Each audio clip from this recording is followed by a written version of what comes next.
All right, what's going on, guys? This is Rob, and we are picking up with something besides the X-Men. I feel like it's been a while since we covered anything else in Marvel Comics, right? We've done Immortal Hulk, we've done the X-Men, and I feel like that's largely been it. So, what I want to do here is I want to cover Iron Man, because we essentially have the return of what is one of the most powerful cosmic entities in existence, kind of, but not really. You guys will see what I'm talking about, right? It's actually one of the coolest things ever, and I'm curious to see if you guys can figure it out before I tell you who it is. So, this largely comes, or really kind of picks up with a bit of a conflict between Iron Man and Terrax. Now, Terrax, as a lot of you guys know, is a long-standing villain in the history of Marvel Comics. He was at one point a herald of Galactus. These days, he's small time, right? You don't really see him being that big of a deal anymore. And even then, when you saw him in Hickman's Avengers, the New Avengers run, he was really more of just a plot device, just kind of there for the sake of telling a story and so on and so forth. And that's largely been his role in Marvel Comics, really since the 80s.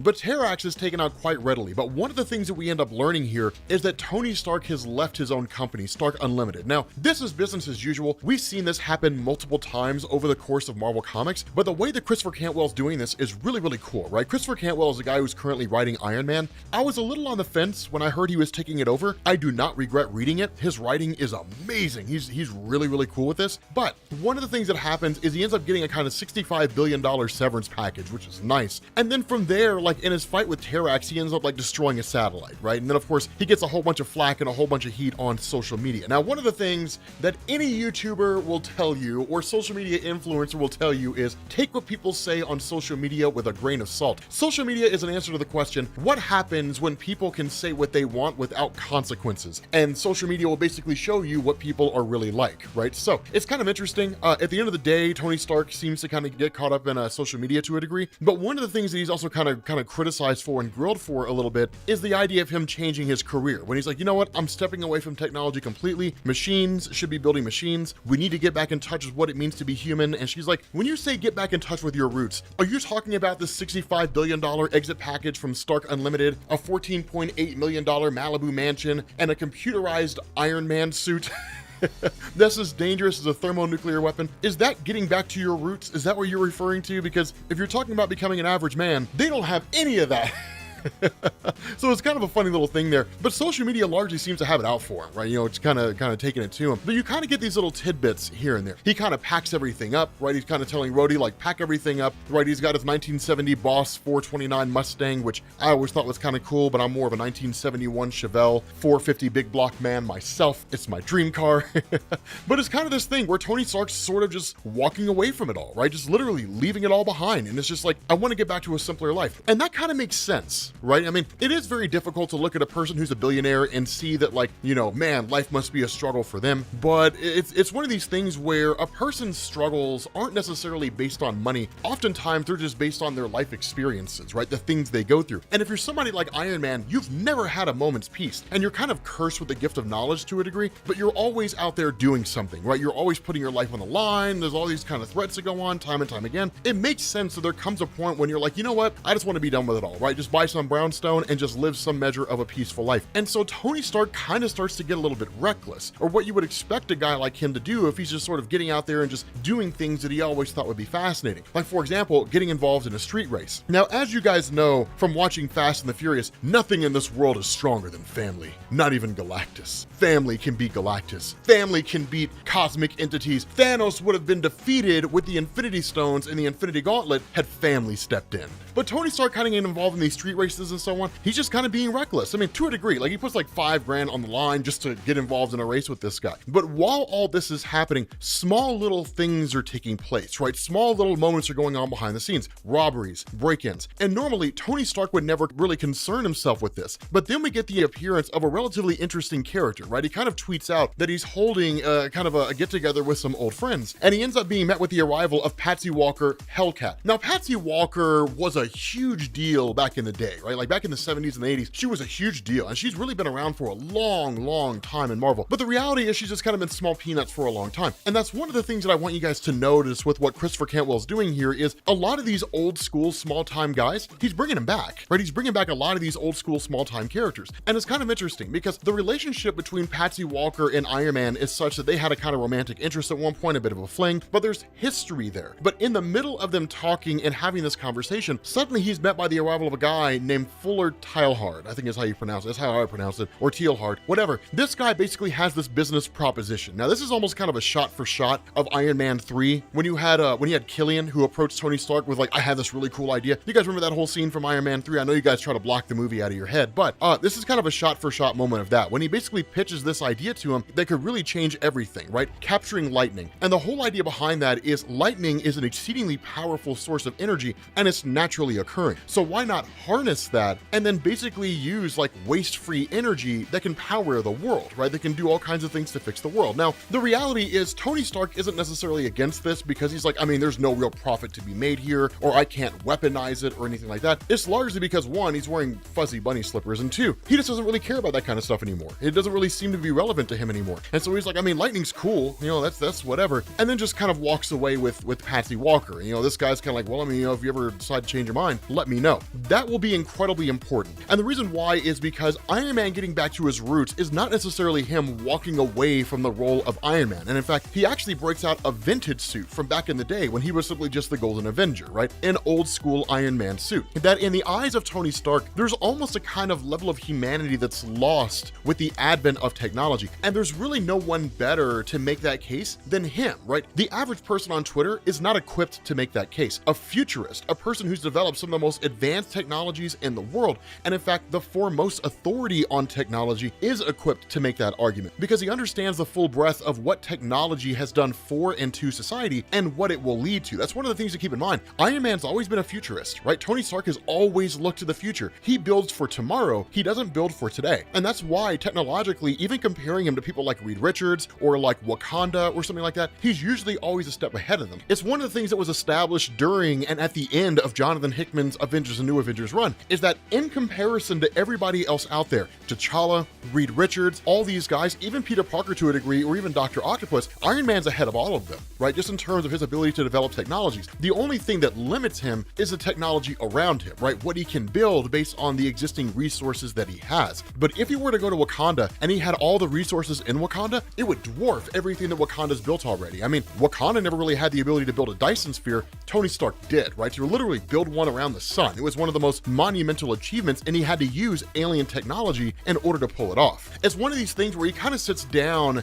and he has this bit of a conversation with Patsy Walker, and he starts out kind of having this bit of an existential crisis. I don't really know who I am anymore. When she asked the question, like, what's the whole point behind this, right? What's the whole idea behind leaving technology behind, walking away from Stark Unlimited, and then living more of a peaceful life, and just kind of going back to the days when it was just you and Iron Man, and that was basically it? What's the point behind all this, right? Why are you even hanging out with me? Like, we haven't hung out in forever. And the response of Tony is, I don't know who I am anymore, right? I don't really know what my deal is anymore. I don't know my purpose in all of this, right? An existential crisis on behalf of Tony Stark. And that's when, in the middle of all this, they suddenly realize that Unicorn is launching a heist. Now you're probably asking your question, who's Unicorn? And rightfully so. Unicorn hasn't been relevant in decades. And when I say decades, I mean decades. But Unicorn is a guy with super strength, right? He can lift something like 15 tons, if my memory serves me correctly. He's pretty powerful, right? He's a strong character. But he is, if there was something lower than a Z-list villain, it would be him.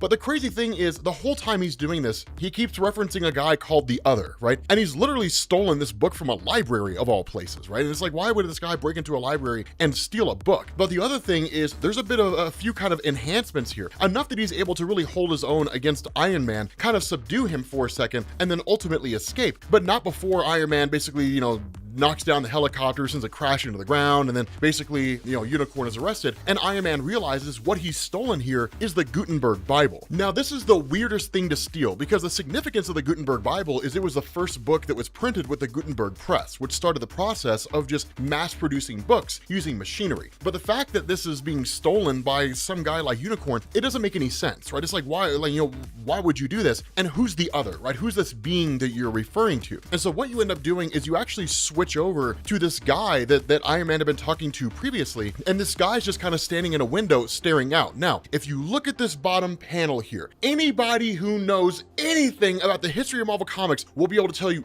right off the bat who this guy is, right? If you ever read the history of Marvel, I mean, the artwork tells you who this guy is. But for those of you guys who are unsure, and those of you guys who have not been able to guess it yet, you pick up 1 year prior to all of this. And basically this system is kind of brought online, right? This being thing is basically brought online by the Enclave. Now, those of you guys who don't really know what the Enclave is, they are significant, right? They're hugely significant. The Enclave were the ones who basically developed Adam Warlock. The idea behind the Enclave is basically they're a collection of scientists who want to run the world, right? Who want to like conquer the world, focusing on like science and technology, as opposed to having some kind of nefarious purpose, right? They're not really looking to be like, you know, dictators that rule the world with an iron fist. They just kind of believe that humanity is its problem, and that forcing humanity to exist on a more scientific and technological level would basically make the world better. The other part of this is that this guy's referred to as Adam 4, again, kind of picking up from the Adam Warlock project, that Adam Warlock would be referred to as Adam 1, and they've had various attempts over the years to duplicate Adam Warlock, right? Kismet is a perfect example of that. But this guy says,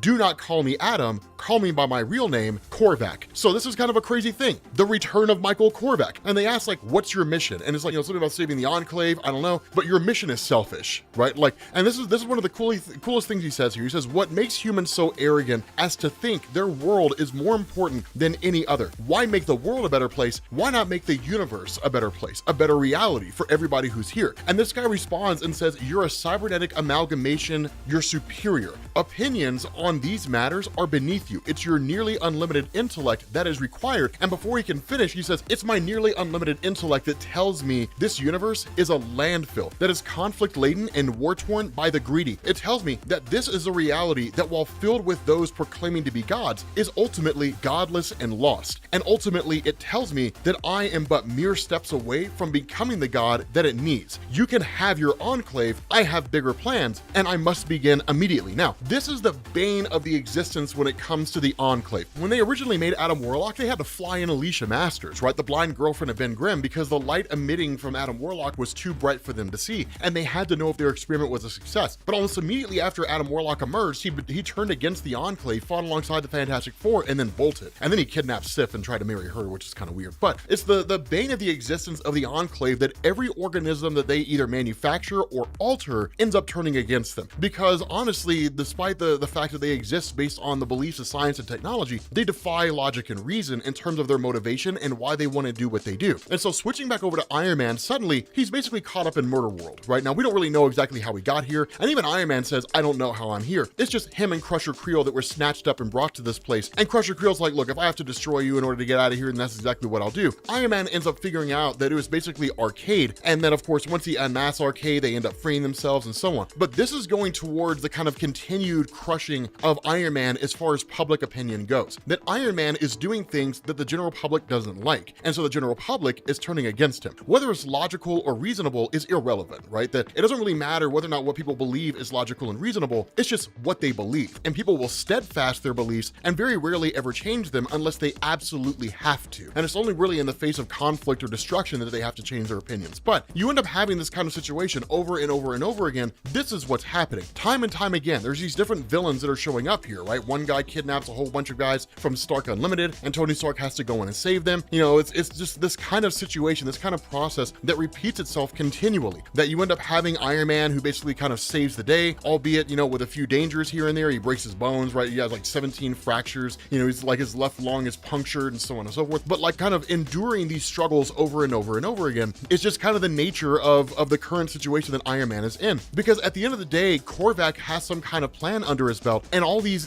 guys that are being brought in is being done for the purpose of serving this plan. Now the question is why? Because the next thing you see is Iron Man who faces off against the Melter, and the Melter just like melts his car. And it's a weird thing, right? It's almost like these guys are kind of playing games with him, screwing up his head, you know, just kind of appearing out of nowhere. It's just kind of small time stuff. You would normally never see Iron Man engage in a conflict like this with these small time guys, but for some reason or another, they're all being brought together by Corvac for the purpose of facing off against Iron Man. Unlike Michael Corvac in, you know, as he originally appeared, in the sense that he was just basically a lazy guy, right, existing in a future that was ruled by the Badoon. Instead, like, he's more or less been kind of either recreated, manufactured, whatever, and is just kind of going off his own schemes that make sense to himself and just basically seeking godhood. And that's what he tells Tony Stark, that ultimately we find out that Tony Stark backed the experiment of this guy, not knowing it was Corvac. And in doing that, this entire process plays out the way this guy intended it to, where essentially he kind of invites Iron Man here. Iron Man's like, okay, I want to see what my investment bought me.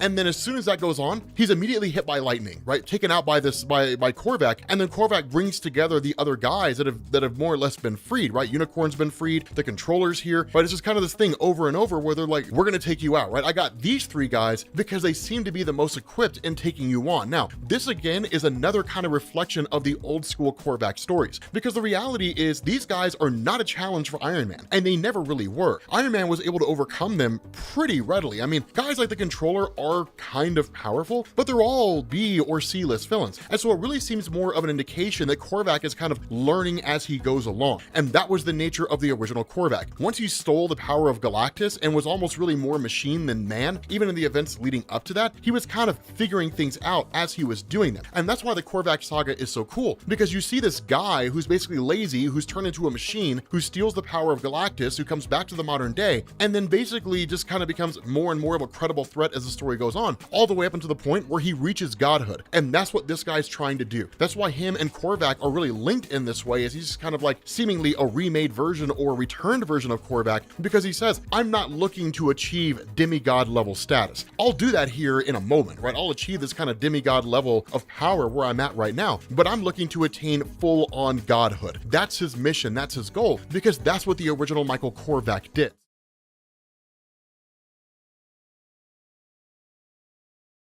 What's going on, guys? This is Rob, and we are back with Iron Man. Yes, we are. You guys really seem to love the video that we did. We were doing like the books of Corvac and the return of Michael Corvac in Marvel Comics, which admittedly is pretty awesome. But coming out of the last video that we did, right, you had basically Patsy Walker and Iron Man who were taken out by Corvac, and at this point it's just kind of recovery. But in the midst of all that, you basically have a couple things that go down. The first is that you have these kind of words that are whispered in the ear of Patsy Hellcat, right? Pray to the one for salvation, pray to the one for redemption, pray to the one for benediction, just kind of these words being whispered in her ear over and over again. And James Rhodes has also gone missing. Now for Iron Man himself, a lot of what's going on is kind of backlash because, well, I mean, because it's Iron Man, right? I mean, like, when is Tony Stark ever not screwing up in Marvel Comics? You know what I mean? I feel like ever since the events of Civil War, everybody's got it out for Tony Stark. He's just always making mistakes. But more so than that, Patsy Walker is basically dealing with the aftermath of all this and the fact that she's got fractal burns along her face as a result of the lightning that she was struck by. Now, of course, there's a couple, offers that are made by Stark insofar as saying, well, maybe Reed Richards or somebody can tend to it and, keep it from scarring or whatever the case is. But the reality is that's not really what's bothering Patsy. What's really bothering her is these voices that are kind of going in her head. Now, one of the things that's kind of hit on here, and one of the things that kind of belongs to the history of her character, is the idea of schizophrenia. It was one of the things that Marvel focused on in an effort to try to beef her up and make her more interesting, which is a little weird when it comes to it. Honestly, it didn't work.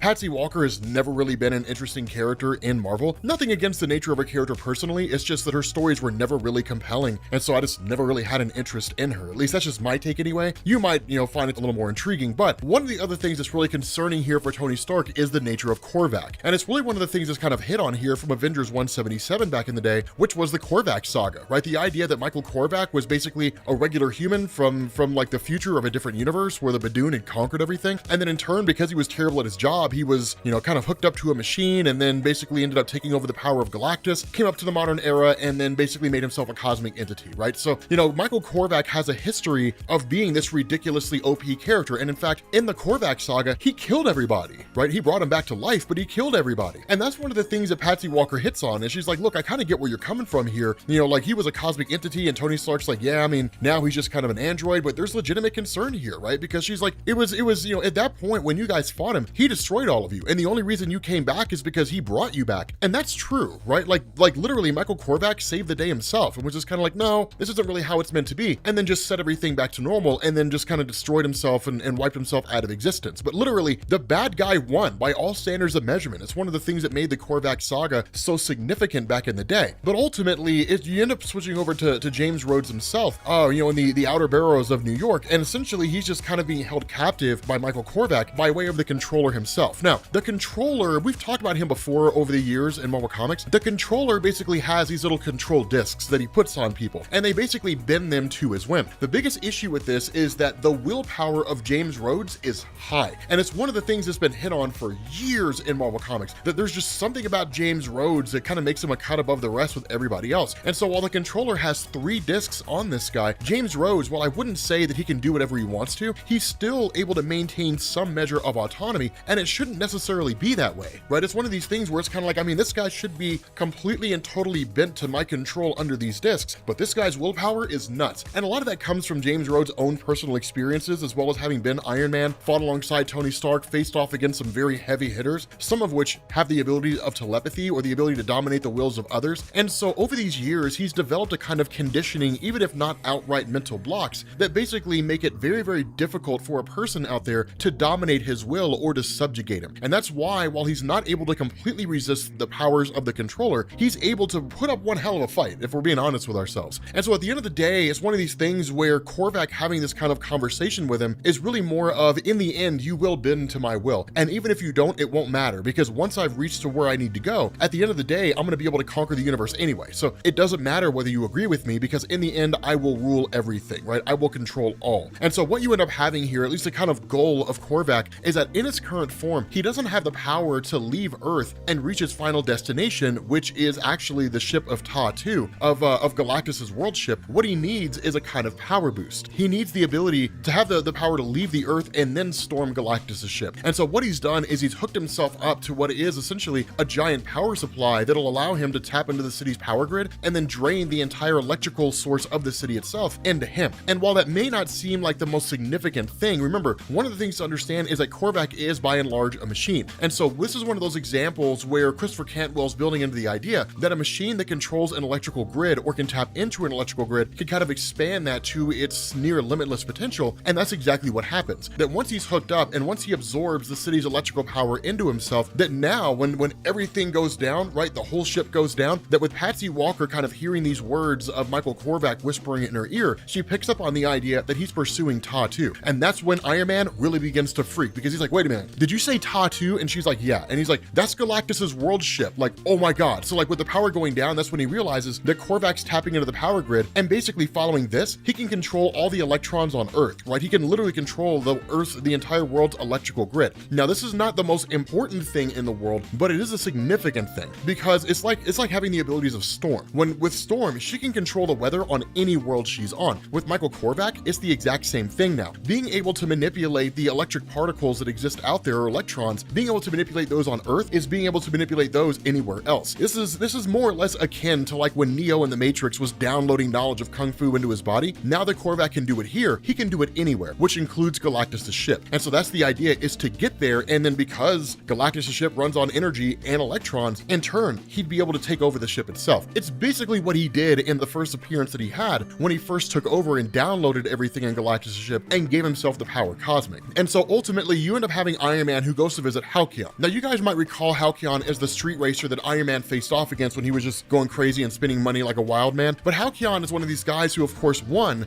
is deaf, therefore he uses sign language, but two, because of the fact that he is kind of an underground guy insofar as illegal street racing, tapping into the underworld, you know, kind of passing information back and forth, he's the closest Iron Man has to an actual like underworld team. What he needs is something a little more complex. The problem with this is he can't just sound the alarm to everybody, right? He can't go out to like the X-Men, he can't go to the Fantastic Four, he can't go to the Avengers, because the condition of what it is that Michael Corvac is doing is, if you tell anybody what's going on, I will kill James Rhodes. Having to basically go underground and seeing Tony Stark having to operate without the help of like Avengers who will easily save the day, it's cool because it forces the story to be written in a way where it focuses on Iron Man in a capacity that you don't normally see. The problem is that in the middle of all this, a way in is a way out. If Patsy Walker can overhear Michael Corvac can control Patsy Walker. And that's what happens. He basically takes over the body of Patsy and literally tells Tony Stark, do not try to stop me, right? Like, do not try to get in the way of what it is that I'm doing. Now, of course, in the middle of all this is with all the chaos and all the pandemonium, everybody's freaking out. You literally have Halcyon who just like picks up a hubcap, walks over to a fire hydrant, smashes off the top of it and just blasts Patsy Walker with water. And like, that's it. He's as calm as a cucumber. We end up finding out that's his mutant power, is that his heartbeat never goes above 70 BPM. Now, here's one of the cool things, man. That's a genius ability to have. If your heart rate never goes over 70 BPM, you never panic, right? Adrenaline never kicks in. You never run into any of that stuff. Instead, you're always calm. And if you're calm, you can think clearly. And if you can think clearly, you can win, right? And that's kind of the cool thing. So switch over to Iron Man after he had gotten a hold of Halcyon and gave him a list of people that he needed. And we end up finding out this list of people, it's amazing, right? So you got Gargoyle. Gargoyle doesn't matter. You got Scarlet Spider, which is awesome to see here. You've got Misty Knight. And then you have Frogman, Eugene Petilio. This guy sucks, but his stories, or at least his origin, is kind of cool, right? So Eugene Petilio, he was a Marvel Team-Up character. He originally appeared in Marvel Team-Up in issue 121. He actually teamed up with Spider-Man and with the Human Torch and he like accidentally defeated Speed Demon. And then when he defeated Speed Demon, he was like, yeah, I'm amazing. And then like went forward and tried to be a superhero, but basically had a terrible career. But I love Frogman. I would love to read a solo series about Frogman. I doubt it would sell well. It would last like 6 issues and then Marvel would cancel it, but I would love it. It would be amazing. The reality is this is a hodgepodge team, man. Like this is by no means the goal that Tony Stark wanted, but at the end of the day, he has to work with what he can where he can. Now, the true benefit in having this group really comes in the form of Misty Knight, because as you guys recall, she's the leader of Heroes for Hire, or at least she has been over the years, but she's also developed a lot of contacts. And so these are people that can feed her information that cannot readily be accessed by anybody in the superhero community. It's one of the aspects of Marvel Comics that you never really get to see explored all that often unless you're actually reading Heroes for Hire or something that has to do with Misty Knight. But there's a whole underground network. As grand and great as the superheroes are, you know, the Avengers and all those guys, there are times when criminals will go underground and like they'll never be able to find them because anybody who could give them information doesn't trust them. But they do trust Misty Knight, but they do trust Luke Cage, they trust Iron Fist, people like that, people who are on the ground level. And a lot of that is built into the notion that because of the fact that these superheroes fight on the ground level in the same way these average people do, that it's kind of like, you know, like they're one of us. Whereas when they look at Iron Man, they look at Captain America, they look at Thor, they look at those guys, they're like, they're not one of us, right? Like they're way up there. They see themselves as better, existing in their ivory tower and Avengers Tower and just kind of a cut above the rest of the world. They see those high level superheroes as in a lot of ways being kind of haughty, right? And so that's why you don't really see like Iron Man being able to get a hold of the same contacts that Misty Knight has. Now he does have his own to a degree, but at the end of the day, none of it really seems to work out. And so what you end up having here, these kind of acolytes, so to speak, of Michael Korvac, they all kind of band together in front of this giant ship. And he's like, okay, like grab James Rhodes and like everything that we need will be done in an hour. And we basically need to get the attention of Iron Man here. And so what you end up doing is you basically pick up with the team of Iron Man, right? Like you pick up with Misty Knight and all them, who basically come to this realization that there is a kind of power source out in the dock somewhere that basically had a high level of radiation or energy that emanated from it. And so because of that, that's their source, right? That's where they need to go in order to find Korvac, or at the very least find whatever it is that has to do with Korvac. And so ultimately you end up having this location traced down by Iron Man as it's given to him by Misty Knight. And when he gets there, or at least gets to a spot, you know, kind of following Patsy Walker, that basically these people come running out saying that like there's a guy in the laundromat with a bomb, right? And of course, Michael Korvac doesn't actually have a bomb. He was looking to just kind of get everything sorted out with him and Tony Stark, at least, you know, get Tony to not necessarily be on his side, but at the very least to understand that Korvac's going to win. Now, this is the thing to understand here. Korvac's not trying to get Iron Man to his side. He's not trying to preach to him that like what I'm actually doing is the right thing. It's really one of these things of like what I'm doing here is going to work, right? Like whether you want it to or not, I will succeed here. And there's absolutely nothing you can do to stop me. He's like, I've already imbued myself with half the energy of Earth, right? I don't, you know, there's nothing you can do to stop me here, right? Like not you, not the Avengers. At the moment right now, I'm already more powerful than all of you. I am looking to achieve godhood, and I will bring unity to this universe that's already so fractured and broken. What this universe needs is a singular god under which it can either rally or it can be forced to rally. It can be forced to bend the knee. But one way or the other, I will be the one who rules everything, right? He's talking like a tyrannical dictator kind of guy. And so what you end up having while all that's going on is Misty Knight and her guys who were tasked with going and finding that Shi'ar jump ship, which they successfully do. The problem is once they get in there, it's completely empty. There's nothing in there. And Tony Stark immediately putting 2 and 2 together is like, no, get out of there. And like immediately,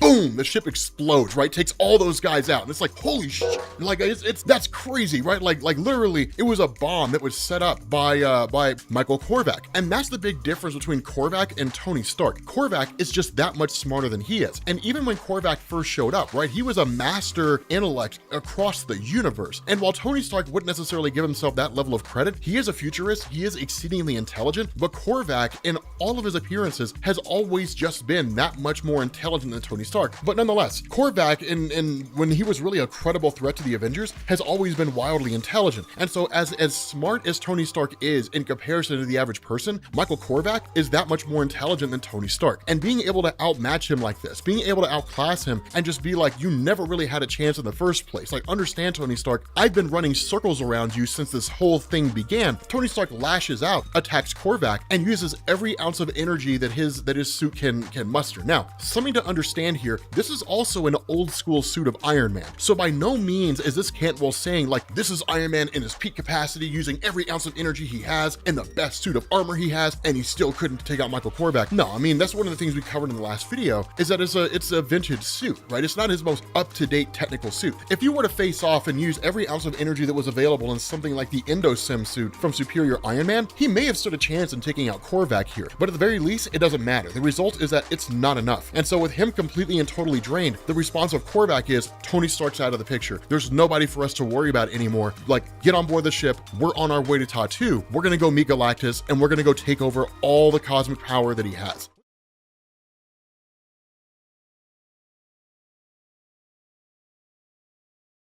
What's going on, guys? This is Rob, and we are back with Iron Man. Yes, we are. The Books of Korvac Part 2. And this one, we're just going to cover the whole volume, right? We're not going to worry about splitting it in a little section, things like that. But coming out of the last video that we did, basically Korvac had launched an attack against Patsy Walker and Iron Man, and essentially incapacitated them both, which is just kind of a sheer display of the power of Michael Korvac. So much so that Tony Stark's entire suit is just shut down, right? I mean, it's literally been overloaded. The rest of the team, right? So like Misty Knight and Frogman, I love Frogman. So like Frogman, Gargoyle, those guys, they're all kind of recovering. They were able to help sort of guard people a little bit. Gargoyle's kind of recovering himself, right? Just because of the fact that he lost a wing, sustained huge injuries, different things like that. It's basically recovery time. And so when you end up picking back up with Tony Stark, what you end up getting here is this really cool moment where they basically start to kind of work on him as best they can, but they can't really do a whole lot. And the reason why is because of the injury that he sustained. This is one of those interesting things about Iron Man's suit, is that if they were to move him, they would, like, his neck is like one bad position away from killing him, right? It's already broken, right? So in order to keep him stabilized, it's like having a neck harness in the form of a suit. They have to actually modify the collar on his suit so his body doesn't move. And it's one of the crazy things because he's like, under any normal circumstance, he would have this tended to, they would get it taken care of. But Michael Korvac trying to return to power is no small thing. Now, again, because of the fact that this is an Iron Man story, under any normal circumstance, you would have him enlist the aid of the Avengers, the Guardians of the Galaxy, the whole 9 yards. But Christopher Cantwell is going in the direction of saying, like, this is just a Tony Stark story. So is Tony Stark just dealing with it on his own? So obviously this seems like it's going to end in such a way to where Korvac's going to obviously be defeated and he's not going to become some massive calamity, right? Some universal wide threat or anything along those lines. But in the midst of all this, suddenly they're met by the arrival of James Rhodes. And James Rhodes is kind of the voice of reason here, right? Donning the War Machine suit, he's like, look, we got to get the Avengers in on this. And the response of Stark is, that's not going to happen, right? I mean, you do have one of the henchmen of Korvac who shows up, tries to instigate a fight. He gets taken out pretty quickly. But the whole idea behind James Rhodes is, fine, if this is really going to be the case and this is just going to be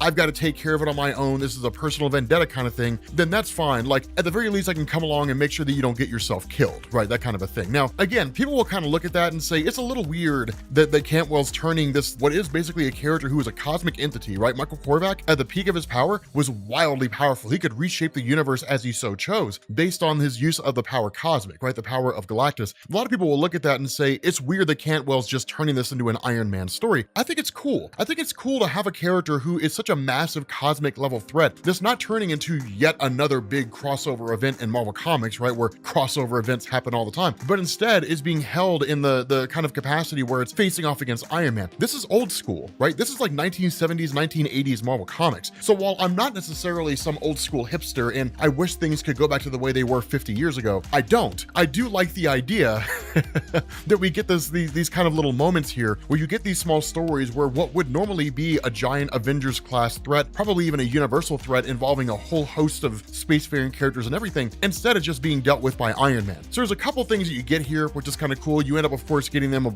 boarding Tony Stark's ship, basically taking off after Michael Korvac. War Machine gets a giant upgrade, so does Tony Stark. We're not really given the definitive nature of War Machine's upgrade. We're just told that he gets one, and that's really kind of it. But you actually have this really cool moment where you end up having Patsy Walker, who's basically brought in run alongside Tony Stark by Michael Corvac, of course using his powers and so on. Basically kind of communicates to them that like this sort of lush planet, right, this lush beautiful planet is kind of a physical manifestation, a representation of the utopia that he wants to bring to the universe. And again, this is one of the things that we talk about in like Injustice and different things like that, that if humanity and even just the entirety of the universe's denizens wanted the universe to be a better place, it would be. But the fact that it's not is an indication to the fact that they don't want it to be, whether it's by their own inaction or their direct action in keeping that from happening, apathy or intentional cause. The result is that people want things to be bad. And so at the end of the day, Corvac is kind of really appearing him, as this kind of guy that's saying, look, the universe is going to become a better place, whether you want it to or not, right? Like war, disease, famine, all that kind of stuff, hate, fear, it's all going away. I know a lot of you guys want it to stay, but it's not going to, right? It's all going to be eliminated. And it's kind of a funny thing because one of the things that we've seen is like in the face of that, superheroes almost stand in the way of making things better, right? That if the world and the universe is a crappy place because people out there want it to be, then in turn, superheroes saying no, they should have the right to choose whether or not the universe is good or bad, standing in the face of the guy who's gonna say like, I'm using all this power to make the world a better place, is in effect standing in the way of making the universe a better place, right? So they're literally working against progress. Like they're literally working against the universe becoming a utopia. The argument that they really present here is no one person can have that power. And the argument that's really presented here is based on Michael Corvac's previous escapades, which is his desire to kind of lay waste to everything, so on and so forth, which was not necessarily true. The funny thing about this is that Michael Corvac is more machine than man, so he's not really encumbered by emotion. And really, emotion is the source of virtually every bad decision anybody's ever made, right? Emotional decisions are inherently bad decisions. Logical decisions are inherently the best decisions, right? What's best for the greatest number of people? The greatest number of people having peace and prosperity and not having to worry about pain and suffering, that's what's best for the universe. So we're gonna do that, right? It's an interesting concept, right? It really is this kind of, freedom versus security argument that's being presented here. And so because what you get is Iron Man and essentially Patsy Walker standing in the face of that, the whole thing is just kind of dispersed and Iron Man is just teleported to some weird location, right? Just kind of sent away where he's met by what's called the Colony Patrol. Now we'll talk about them here in a little bit, but what you end up doing here is switching over and really picking up with like Corvac and his guys chasing after, James Rhodes and, trying to destroy their ship so they can't get in the way of his mission and all that kind of crazy stuff. But in the midst of all that, suddenly Patsy Walker is met by a telepathic communication, which actually turns out to be coming from Moondragon. Now, Heather Douglas is interesting. Heather Douglas is cool. She's probably one of the more important characters in the history of Marvel Comics. She is a hugely powerful telepath, right? She has all kinds of wild abilities, at least on a telepathic level. And really, depending on who's been writing the story over the years, if you go and you look at the old school like Jim Starlin stuff, she was telepathically powerful on a universal scale, right? If you look at the more recent stories like Dan Abnett, Annihilation Conquest, she's not necessarily on that same level of power, but she still is immensely powerful. More so than that, her and Patsy Walker have an interesting relationship in the sense that in years past when Patsy Walker had these powers and it basically started driving her insane, that Moondragon was the one who shut those powers off. And so what Moondragon has done is realizing that because Corvac is returning here, they really kind of need all hands on deck. And Patsy Walker's ability to emanate telepathic abilities, or at the very least, to ride the radio waves of telepathic powers is exceedingly important here. And in fact, that's actually what saves the day. Because while you do get this whole thing where you get like the backstory of Patsy Walker, none of it really matters, her powers are basically woken up, right? And so when you have Corvac and these guys who are basically chasing down James Rhodes and all them, she uses her powers to essentially spawn illusions in the face of Michael Corvac of the Badoon, right? Like his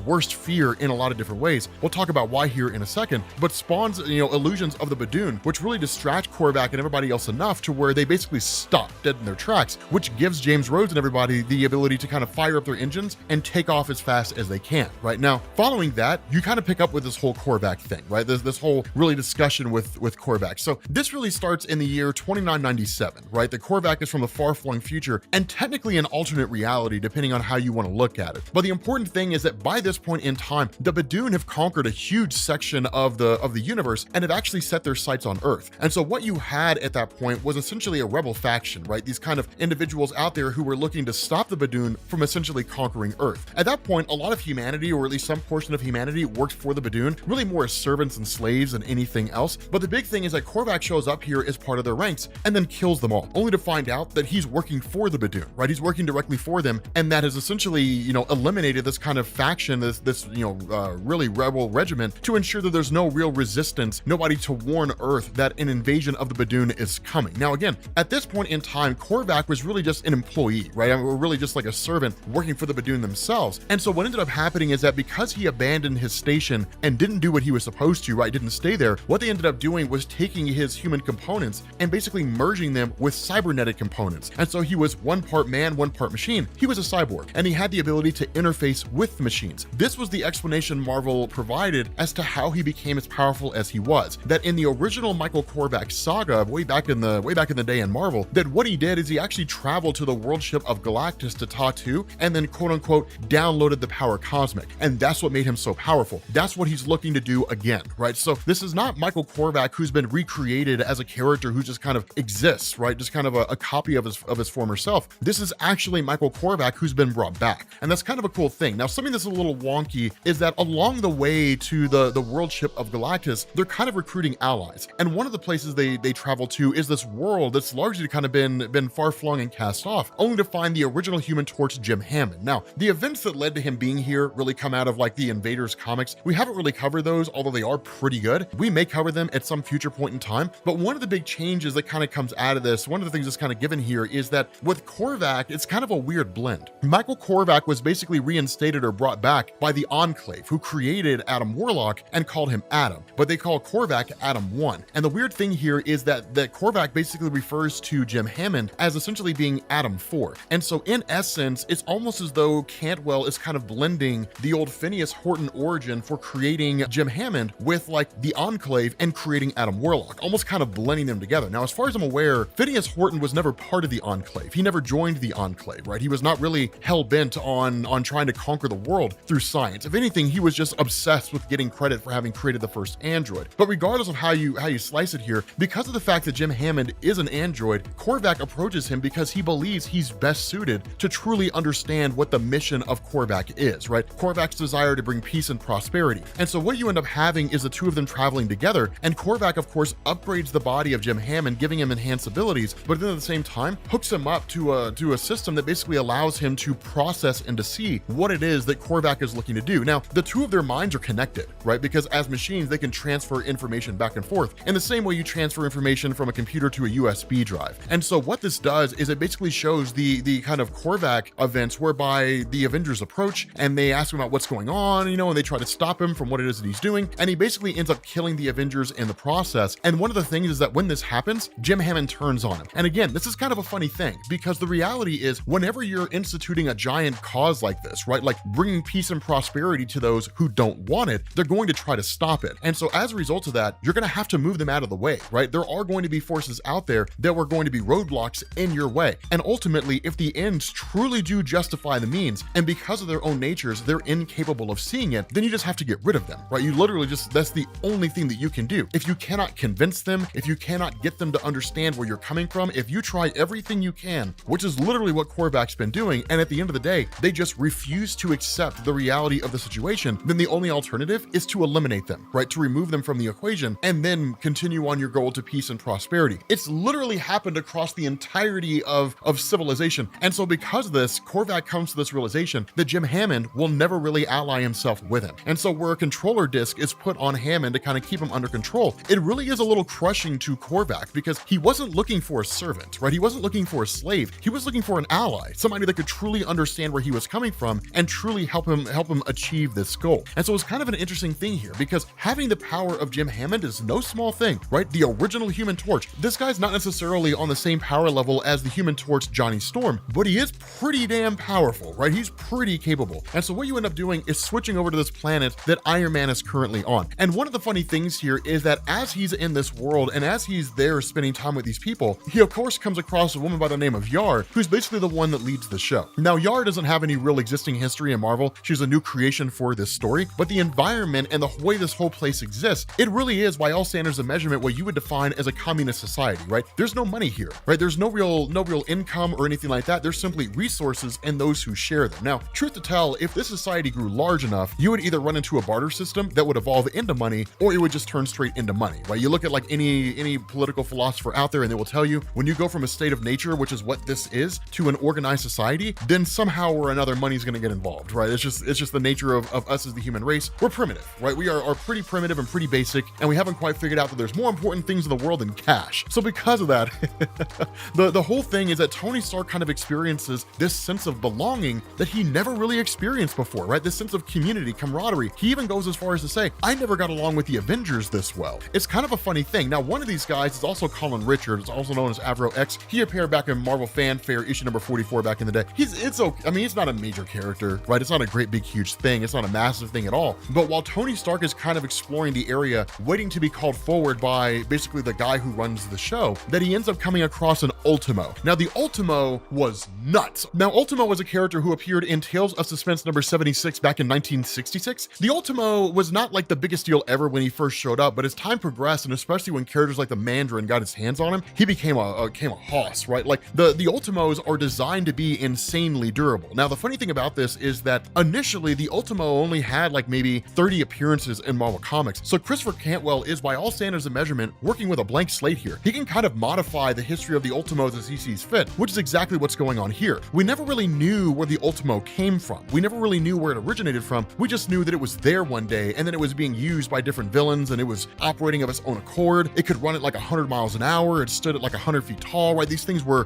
colossal in size. But where Tony Stark realizes that it is essentially a machine-powered organism, he of course helps to power his own suit, realizing that it's enzymatic along the way, right? There are enzymes blended with this technology, so it seems to be partly biological in nature. And so while he doesn't necessarily pick up immediately on the fact that it's an Ultimo, he realizes like this thing's got biological components. It's really more of a passing interest than anything else, when suddenly he's met by the arrival of Yar, who says like, the big guy will see you now. And so when Tony Stark gets there, he realizes it's Wilbur Day.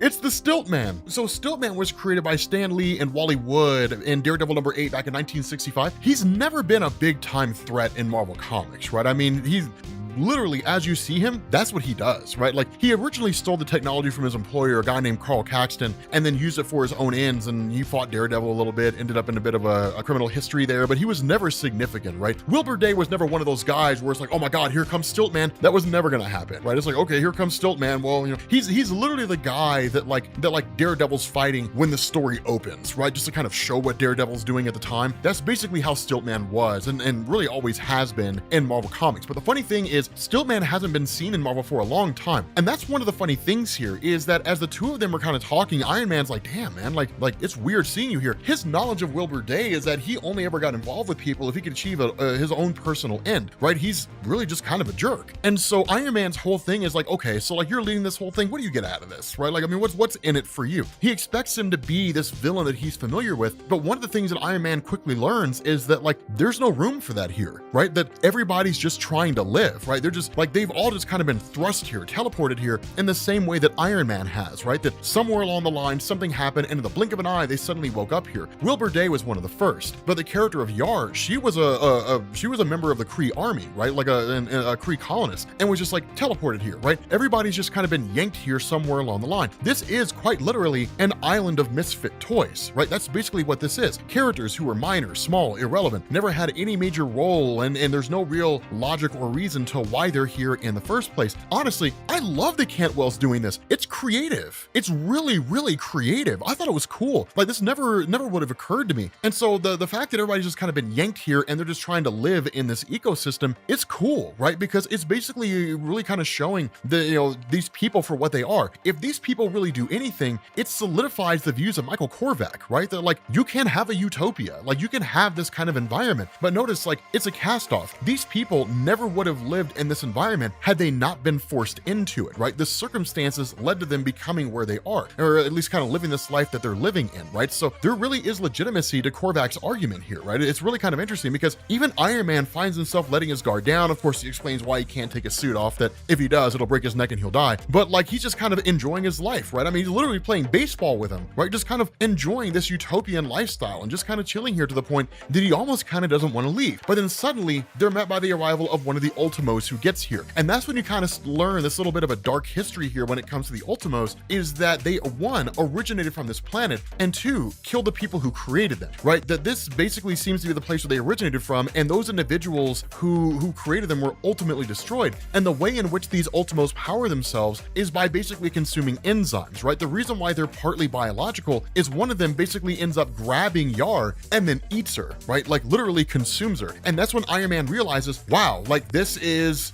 basically how it is that they're biological. This story has in effect turned into Attack on Titan. Right? Those giant robots roaming around eating people. I assume that's what it is. I don't never really watched Attack on Titan. Well, I take that back. Benny over a comic story and tried to get me into anime by having me watch Attack on Titan. It was weird. People keep telling me I should watch it. I mean, I've seen like Full Metal Alchemist Brotherhood. It took me a little while to get into it, but you know, ultimately I got into it. Mariah got me into that just because of the fact that she watches it so often. I have basically watched the entire series of Avatar: The Last Airbender, even though I guess it's not technically an anime, but I saw a bunch of those. So I guess I might as well sit down and watch, you know, Attack on Titan, right? All these giant robots who are just eating people. I think it's weird, right? It's weird that giant robots are eating people, but hey, who am I to complain about anime being weird? But nonetheless, it's one of these funny things, because with this Ultimo being destroyed, the reality is that in this environment in which they've lived, that the Ultimos are basically the predators, right? You know, it's like living out there in Africa, and you have to contend with like lions and different things like that, right? Those apex predators that exist in that ecosystem, and then suddenly here comes Iron Man and takes out one of the Ultimos, right? It's like the ages of primitive man, when all they could do was run away from predators, and then suddenly men developed spears, right? Humanity developed spears, we developed fire, things like that, tools and resources that could be used that could elevate us from having been lower on the totem pole to being the apex predator on Earth, right? It's really what's being introduced here, a modification to the ecosystem. And so Iron Man isn't necessarily lauded as being like a leader and like taking over the role of controlling everything, but it's one of these things where it's just kind of like, okay, you know, it's like he kind of looks around and he says like, so you say there's more of these things out there, but what you've built here is something beautiful, right? Like we shouldn't let those things destroy this, right? So what we should do is go in and take care of it, right? We should go handle these things, right? He's almost kind of like their sort of field commander, their protector in a lot of ways, because in reality, he's like, I like it here, right? I want to help you here. And again, the kind of note that's left on here by Christopher Cantwell is Iron Man doesn't really seem to want to leave. He kind of wants to stay. So with that being said, guys, that wraps up the books of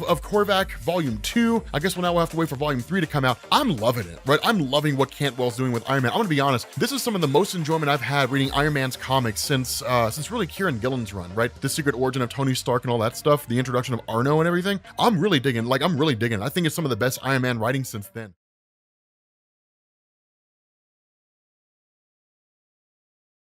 What's going on, guys? This is Rob, and we are back with Iron Man. And the last videos that we did, and what's kind of interesting about this, it is part of the books of Corvac, but this is more of like an interlude. So what we might do in order to keep things simple is we might take this, which is really the conclusion of this little bit of an interlude, we might wrap it into the other two episodes and make like a full story out of it, and then just throw it in the Iron Man playlist to kind of keep things simple so it's not overly complicated or anything. But while the main books of Corvac isn't necessarily done, this one has a great moment in this story. So much so that I kind of wanted to give it my full attention, which is why we're sort of doing it on its own, right? I don't really want to skim over anything here. But for those of you guys who are getting caught up here, the basis behind what's happening in Iron Man right now is that basically the villain Michael Corvac has returned. Now, a lot of people who are familiar with Marvel Comics know the name, so bear with me for a second for those who don't. But Michael Corvac is a very old villain in Marvel Comics. The Corvac saga is really one of the seminal stories, right? It's one of the most significant stories that Marvel Comics had ever done. But Michael Corvac was basically a guy who ended up attaining the power of godhood when he essentially stole the power of Galactus, and then ended up essentially fighting the Guardians of the Galaxy from the year 3000. And then of course, he also faced off against the Avengers, right? So it's a really, really significant story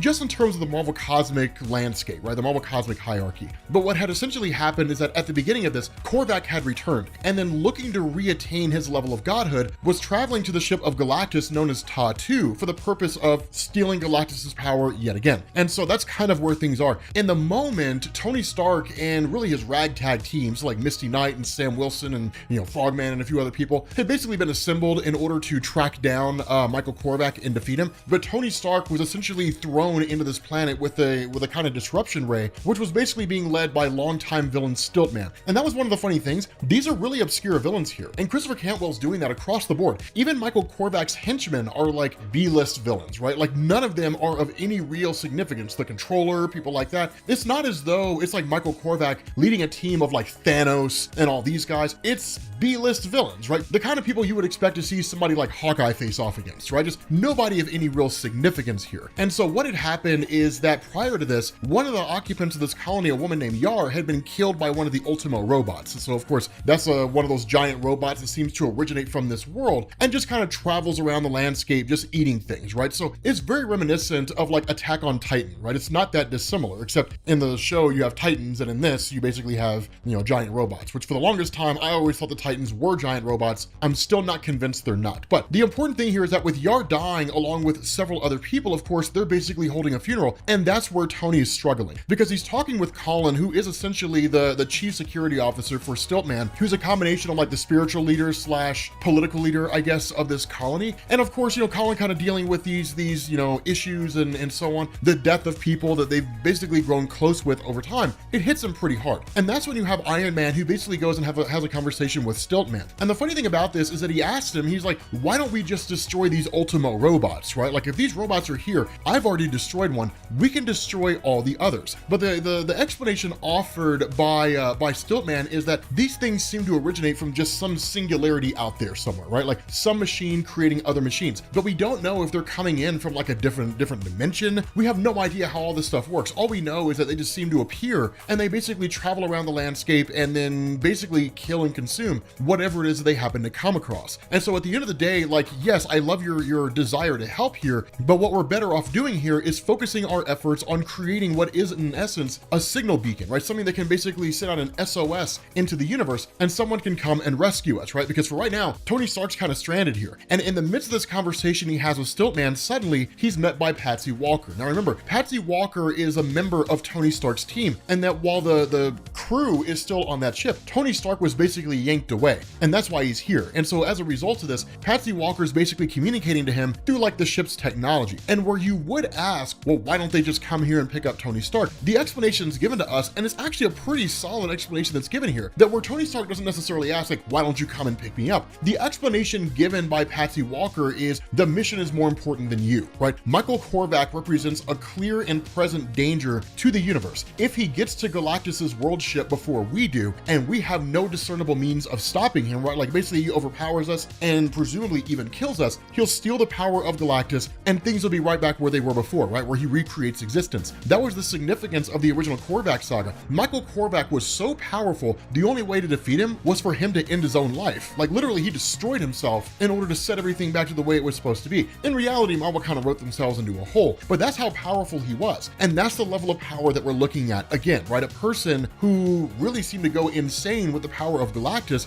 being able to recreate reality as they see fit. And so what you have here is Patsy Walker communicating with Tony and saying, one, I know you've turned off your morphine regulator, because remember, Tony Stark's neck is broken. That's why he's staying in his Iron Man suit, is because if he takes the suit off, like if he takes off his helmet, that's the end of him, right? I mean, he said like literally his neck is hanging on by a thread, right? His spine, if it moves in a millimeter in the wrong direction, either he'll die or he'll be paralyzed from the neck down for the rest of his life. And so keeping his head stationary by keeping the helmet on, that's the only thing that's keeping him from experiencing that fate. And so because of that, he's just kind of keeping himself doped up on morphine all the time, which really throws in this idea that Tony Stark's not necessarily thinking clearly or rationally. And when he tells Patsy Walker, when she says like, no, we're gonna go deal with Corvac, the response to Tony is, no, you can't do that, right? If you do that, you guys are gonna get killed and your deaths are gonna be on my conscience. But Patsy Walker makes a really good point here. She's like, no, you can't take that approach, right? Like this is a choice that we're making. And if you say, if we go and fight Corvac, we are going to die and it's something you're gonna have to live with, then it takes away from the choice that we made, right? It basically says like, we are like mirrors of you, we're reflections of you, right? We do what you would do. We're not really capable of making our own intelligent, rational decisions, but we know what we're doing.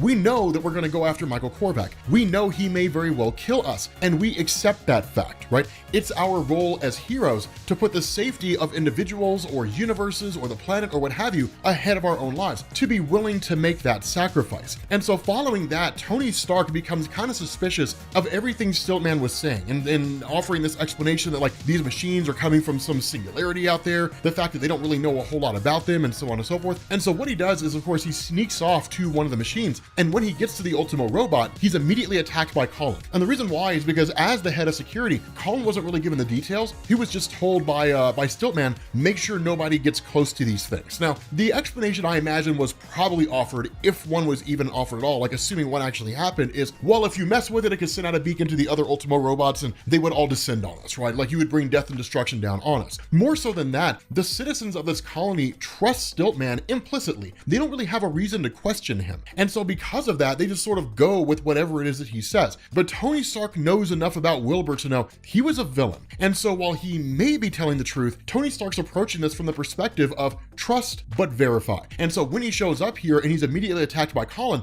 that tips him off that either Colin's working with him or Colin doesn't know what's going on. And so where Tony Stark gets the upper hand on Colin is like, what are you hiding here? What's going on? That's when Colin spills the beans. Like, look, I'm just doing what I was told. I was told to make sure that nobody got close to this thing. I don't even know why, right? All I know is Wilbur said something about like the balance is fragile or something along those lines. And so as Tony Stark starts going through this Ultimo robot and investigating it, what he finds is that it's actually being controlled remotely, right? There's like an IR circuit, right? An infrared circuit. This thing's being controlled. And so that's when he realizes Stilt-Man is the one that's doing this. Now, here's the great thing about this, and this is what I loved about the way that Christopher Cantwell handled this. This is one of those moments when anybody could have just been like, well, Stilt-Man did it because he's a villain, and Stilt-Man's like absolute power, you know, like that kind of a thing. Instead, it's this great philosophical argument. And you guys know I love these kinds of positions, these kind of discussions. It's this, right? That when Tony Stark runs up on Stilt-Man and is like, you're the one controlling these Ultimo robots, you're the one bringing them here, you're the one that's causing problems here, you know, literally the one that's getting people killed. The response of Stilt-Man is essentially a small price to pay in order to maintain the balance.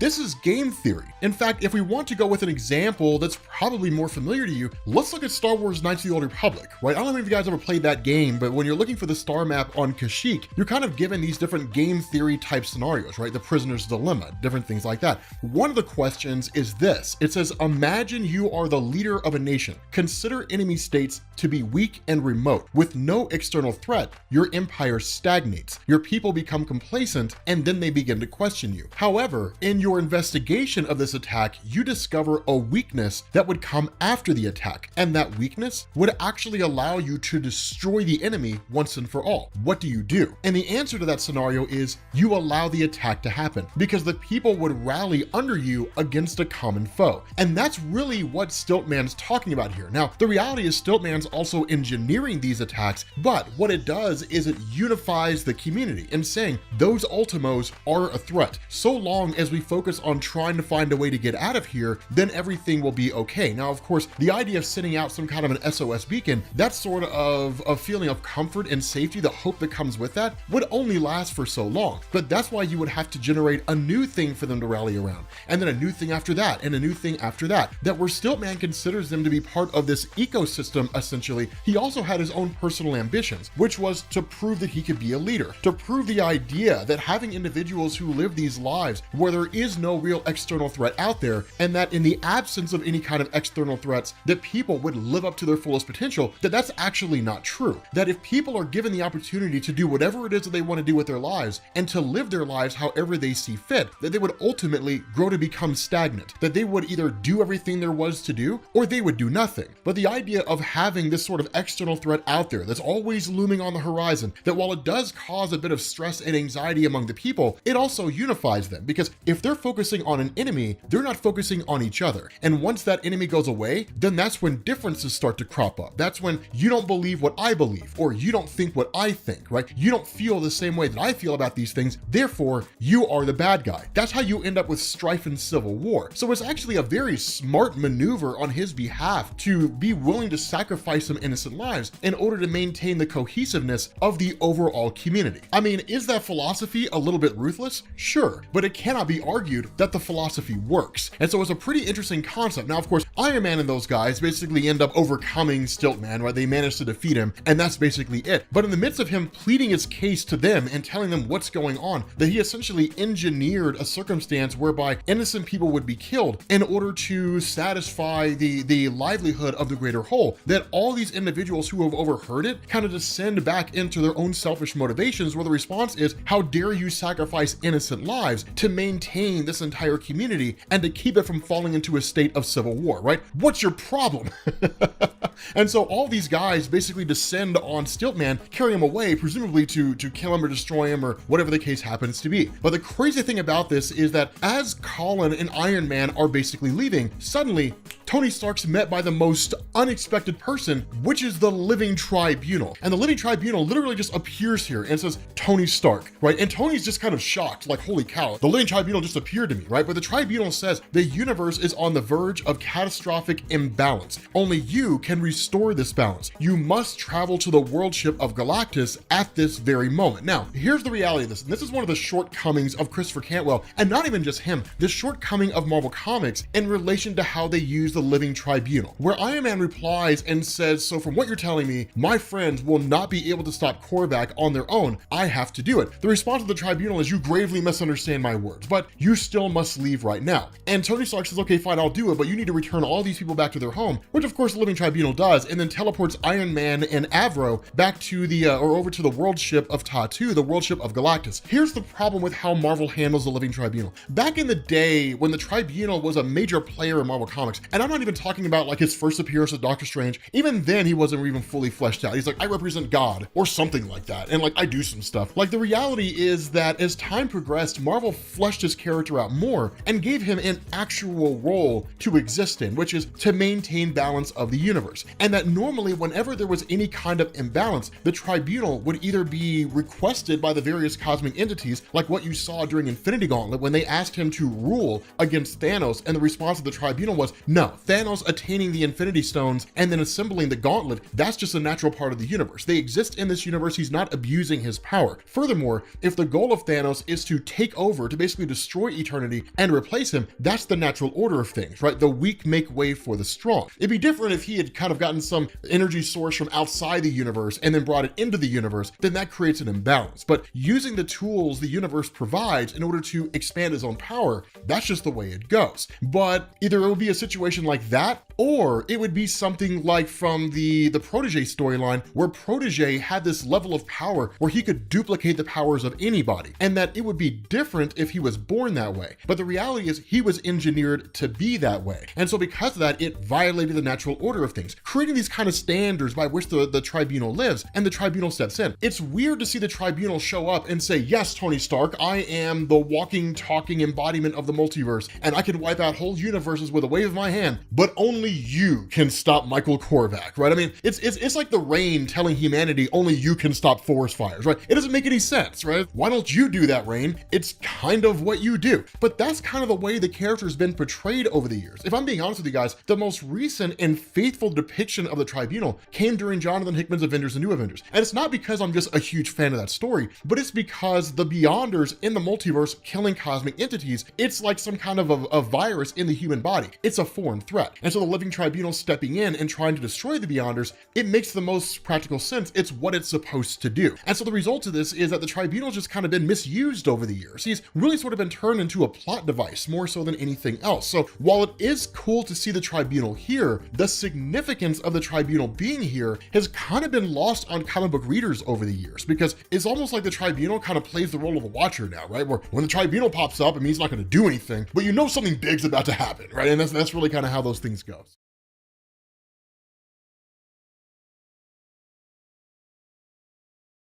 What's going on, guys? This is Rob, and we are back with Iron Man from Christopher Cantwell. And initially, I was going to record this alongside the issue that comes out on Wednesday, which is basically the conclusion of the books of Corvac 3, kind of the conclusion of this bit of an era.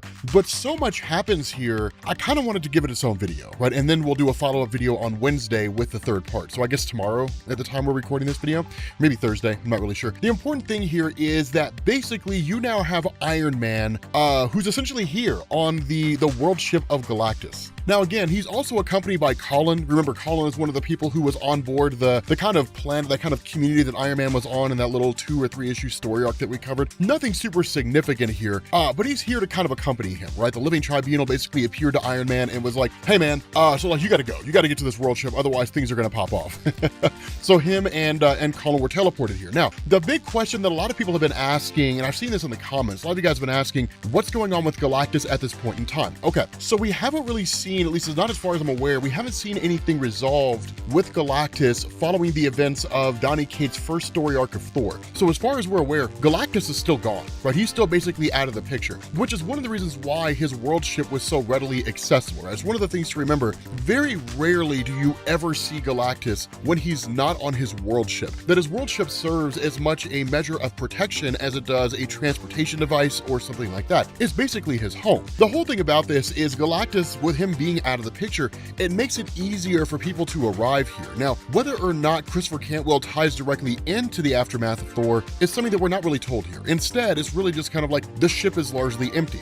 But just because Galactus is not here does not mean it's a walk in the park, right? Remember, Galactus has all kinds of safety measures along Ta-2, and the first of these come in the form of like drones and little sort of basic security measures that both Iron Man and Colin are caught in. Now, Colin is hit by one of these lasers, and it's not enough to kill him, right? But it's enough to do a little bit of damage to him. I mean, really, he has his armor, so that's what protects him. If it were just him, flesh and blood, oh, he would have been incinerated. But of course, Iron Man and Colin working together are able to make their way past all these different traps and whatnot until they come across the Punisher robots. Now, the Punisher robots, I think, are something that we've never really talked about here on the YouTube channel, and largely because we never really had a reason to. The Punisher robots are only ever really an option, or you only ever really see them in Marvel Comics when you're dealing with the world ship of Galactus, but they've been around for a long, long time. They go all the way back to Fantastic Four issue number 49, right? Like the original Galactus trilogy, right? They're just one of the security measures here. Now, the funny thing about this is we don't really know much about them. All we really know is that they are a form of technology that Galactus had acquired somewhere along the line in the history of the universe. But by and large, whatever form of technology they came from is largely believed to have been extinct. And that kind of makes sense, right? When it comes to like alien races and things like that in Marvel Comics, multiple races, regardless of their technological advancements, have largely just come into existence and then died out over the course of the billions of years that the universe has been around. So this is just one of those little things that Galactus acquired over the course of his time. Now, they also have the ability to duplicate. Their metallic composition is something we're not fully aware of, but they're pretty capable. They're more than enough to go toe-to-toe with people like Iron Man and so on and so forth. But of course, Tony Stark, in a position where it's like, we've got much bigger fish to fry, it's one of these things where Christopher Cantwell doesn't really make them like a throwaway thing. He really presents them as a credible threat to Iron Man. It's simply just, we're in a rush. We got stuff to do. So these things are basically taken apart pretty quickly, and then they basically bail out. Now, of course, as one of these things is being destroyed, it initiates a self-destruct countdown and then just explodes, right? I mean, one of the things to keep in mind when it comes to Galactus's world ship, it's massive, right? It's bigger than planets. So they're only in one little facet of it. I mean, this thing goes on for quite some time. If you ever get a chance, and maybe we'll do a video on it. I guess I don't really know how we would do a video on the world ship of Galactus, but it is colossal in size, right? It's ridiculous how big it is. But of course, once these threats are basically dealt with, Iron Man and Colin kind of make their way through the ship itself until they basically realize that there's another ship inbound. Now, initially, Iron Man, of course, hopes it's his friends, right? Patsy Walker and James Rhodes, Iron Man, or at least War Machine at this point in time, and a few other people. In reality, it's the forces of Michael Corvac. Now, remember, of course, Michael Corvac is trying to access the world ship of Galactus the same way he did previously and turn himself into God, right? That's really what's going on here with this intention. The crazy thing is that, of course, a fight breaks out between Iron Man and Colin, as well as the forces of Michael Corvac, and Colin is destroyed quite readily. Like, he's literally just obliterated. I mean, just totally annihilated by Corvac, which of course pisses off Iron Man. Iron Man attacks and actually rips the arm off of Michael Corvac, because remember, he's basically a robot at this point in time. And then in turn, Iron Man, of course, is basically overpowered by the forces of Corvac. And so following that, you basically end up having like Patsy Walker, and you've got James Rhodes, War Machine, all those guys who essentially show up on the scene just in time to save Iron Man from being destroyed. Now, one of the other things to kind of go on here is that the forces of Corvac could have killed Iron Man, but in his arrogance, Michael Corvac wanted Iron Man to bear witness to him basically becoming God. One, to experience the complete depths of his failure in trying to stop Corvac, and two, to witness what Corvac will do in terms of recreating the universe, recreating all of existence. And so there is a bit of a conflict that kind of unfolds in terms of these little pot shots and stopgap measures of the forces of Iron Man to try to prevent Michael Corvac and his guys from getting to the actual energy source of Galactus' ship and basically absorbing that power. It's not overly important here, just kind of like a few things here and there, a few little skirmishes. The real big takeaway from this is essentially once they reach Corvac, because he is basically just a robot, despite how capable he is, they're able to tear him apart. Now, one thing that did happen here is that during his time making his way to the world ship of Galactus, Corvac did come across Jim Hammond, the original Human Torch, right? The Human Torch before you ever had Johnny Storm. Of course, Jim Hammond is an actual cyborg, but using a kind of controller disc that was created by the controller, it allowed Corvac to bring Jim Hammond under his control. Once that disc was removed by Patsy Walker, once she realized it was there, then basically Jim Hammond turncoated against Corvac, and then it's really the only reason why they're actually able to overcome Corvac in the first place. I mean, you have like Misty Knight who's shooting at them and so on, and then Patsy Walker's just sitting there watching it all unfold because what's she gonna do? And so you basically have like Jim Hammond and you have Iron Man that are blasting Corvac with all the energy they have, which is enough to seemingly destroy a good chunk of his physical form, right? It annihilates basically the skin off of his body, and then all that's left is his robotic form, which Iron Man, of course, punches through the chest with the intention of destroying him. The funny thing about this is that Corvac basically plays possum here, that while Iron Man's kind of like, okay, cool, we destroyed Corvac, the day is saved, and everybody's kind of out there just sort of like relaxing, and they're like, okay, we got to find a way to basically, you know, get off this thing, right, dispose of the body, that kind of stuff, so we don't have to worry about him coming back. Then suddenly Corvac just jumps up and lunges directly for the energy source of Galactus, essentially giving himself the power cosmic. And in Iron Man's act of desperation, he does the same thing, that he basically puts himself in there. Now, this is one of the biggest developments to come out of this story by Christopher Cantwell, the nature of the power cosmic. When it comes to the power cosmic in Marvel Comics, it's largely been ambiguous, right? Marvel's always just kind of said, it's the source of Galactus's power. Done, right? And that's basically, and that's really all you get. One of the things that's kind of given here, sort of put here, is Iron Man kind of having his own recording device, right, for his suit, says, like, record everything that I'm saying here and everything that I'm seeing. He says, the power cosmic, from what I understand scientifically, it's the primary substance of omniscience, omnipresence, the collapse of space and time into a singular energy, matter manipulation, the removal of boundaries between dimensions, anything and everything. Essentially, what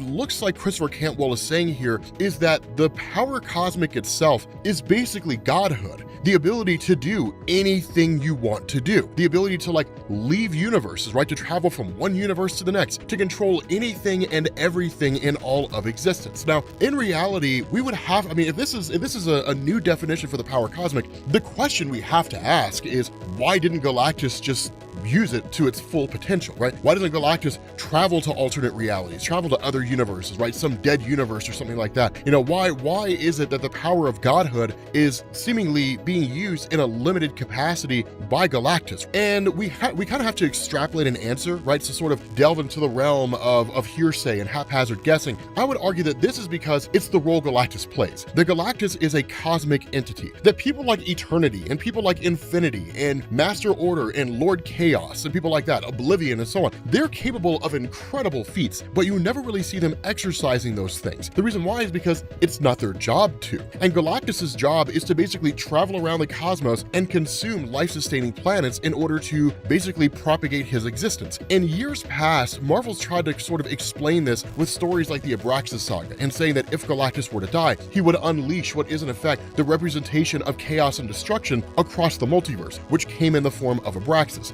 Wasn't a story that people took to very well, so Marvel kind of swept it under the rug once they ended it, and that was it. You just never saw or heard from Abraxas again. They've had stories like the Trial of Reed Richards, where they basically explained the role Galactus plays across the universe, but then people also kind of find themselves asking the question, if this really is basically the source of godhood, then why doesn't Galactus just like fill up on some source of energy and then create a world that basically is, that he could essentially deposit all that energy into and then take all that energy out and just kind of live in a sort of repeating pattern of like consuming the energy of that world and then giving that energy back to himself. So his power stays stagnant across the board, never increases, never decreases, but he doesn't have to destroy planets across the entirety of the cosmos. If we were to invoke the Celestials' origin, which is really what Marvel's doing now, right? They're taking the origin of the Celestials from Earth X and they're rolling it directly into the main Marvel universe. It initially started with Jonathan Hickman in S.H.I.E.L.D. and now has become kind of a mainstay in Kieran Gillen's Eternals. That Galactus's true purpose is to travel around the universe and basically destroy worlds that Celestials would normally deposit their quote-unquote offspring into in order to prevent Celestials from overpopulating the universe. That's the role he plays now. But that's why you don't see him using this level of power to its full totality, because he's simply just not supposed to. And so once Iron Man basically experiences what it means to effectively be imbued with the power cosmic, reliving his own past, going through all these different moments, confronting his failures as a person, and seeing himself as he truly is, once the process is effectively complete, he's officially bonded with the power cosmic, he goes forward not in the same capacity that Michael Corvac does, which is to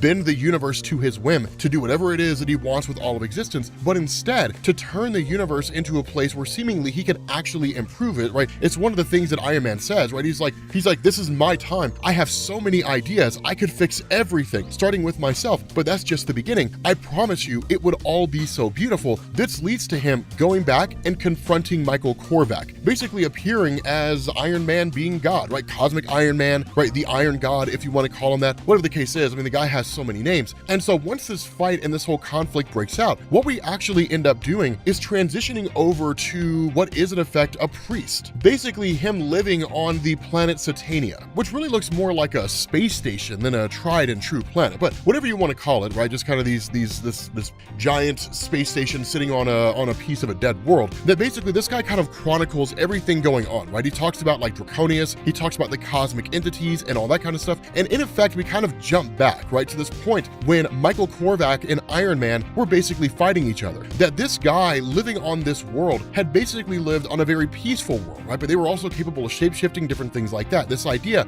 that they basically just kind of wanted to be left alone. And they were never really much of a threat to anybody unless somebody made themselves a threat, right? Otherwise, they were largely pacifists. But that their entire world essentially ended when the fight between Michael Corvac and Iron Man ended up destroying a star, right? Setting a star to supernova. And that these people had minutes to evacuate in the aftermath of this star exploding, because as fast as light travels in the midst of an explosion in space, it was only a matter of time before it annihilated their world. And so what you have here, and this is what's kind of interesting, what you have here is a battle of cosmic proportions between Iron Man as God wielding this power cosmic and Michael Corvac doing the same thing. Now, here's the funny thing to understand about this. The way a battle like this would actually happen, it probably wouldn't really be fought in this way, right? It would likely be fought by way of something like the astral plane or something along those lines. But Marvel depicts the fight of cosmic entities by having like worlds destroyed, basically like a street fight, as if the street fight took place and the battleground was the entire universe, in order to illustrate the gravity of the power these guys have. And one of the funny things about this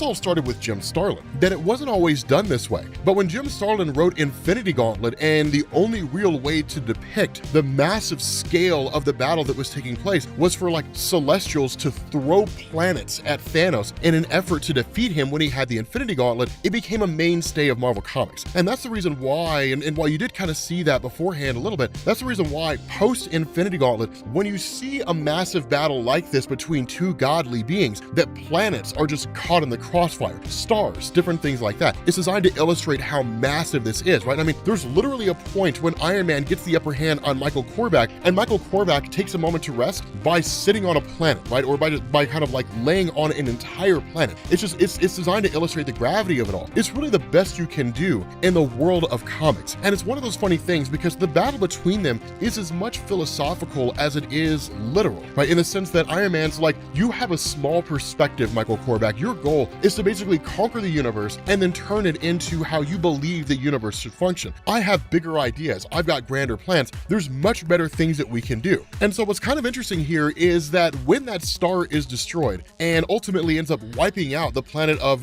Draconius, that Iron Man actually comments on it and was like, do you even feel what it was that you just did? You annihilated a star, which wiped out basically the entire solar system, right? And the response of Corvac is a necessary sacrifice to stop your interference. And that's kind of the funny thing, because it is, right? I mean, if, you know, most people, I imagine, would look at this from the perspective of, oh my God, he just destroyed that entire star and now those people are dead, right? But when you're wielding the power cosmic, you can basically reconstitute the star and resurrect those people from the dead. So are they really dead in the first place, right? It's one of those kind of moral philosophical quandaries. If you have the ability to resurrect a dead person back to life in their original state before they were ever killed, was it morally wrong to kill them in the first place? I mean, it's one of those weird little quagmires that you kind of find yourself dealing with whenever you're looking at stories and comics. One of the many reasons why I love comics so much. But the whole idea of Iron Man is, I don't intend to wipe out entire civilizations in order to make the universe better. We don't really know what his motivation is, or at least how his plan would unfold. We simply just know that he doesn't really want to destroy things or even just like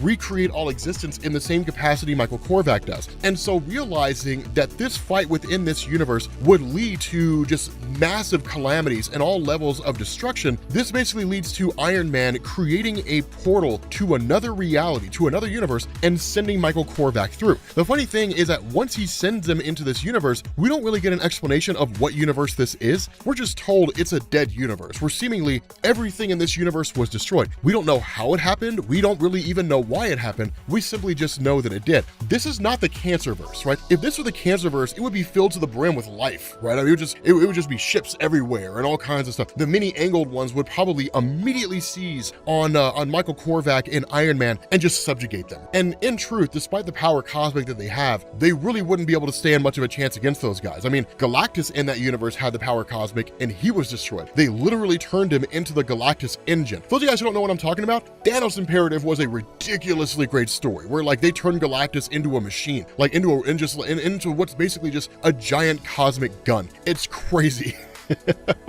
It's absolutely nuts. But with this guy, you know, but of course him kind of telling this story in the past tense, with him basically observing, right, this piece observing this fight between Michael Corvac and Iron Man, the fight is just colossal in scale, right? Huge amounts of energy being let off. And then in a moment when Michael Corvac is just kind of temporarily knocked out, or however you want to see it, when it's a bit of a reprieve, Iron Man realizes they're in a section, or they're in the Sol system, right, like the Milky Way galaxy, and he sees Earth. That Earth looks like it was basically just destroyed, right? I mean, it's not really destroyed in the physical sense, just like devoid of life. And he realizes that like that's a fate that could potentially befall the world because of humanity's own actions or an alien invasion or something like that. And he's like, I will help my universe, right? I will help my universe become better than it has been. And so when Michael Corvac goes on the attack, the response of Iron Man is, I'm sorry, Corvac, it's my turn now. And just bam, just like attacks this guy. And he doesn't necessarily destroy him, or at least it may seem like he kind of destroys him. But what it does is it basically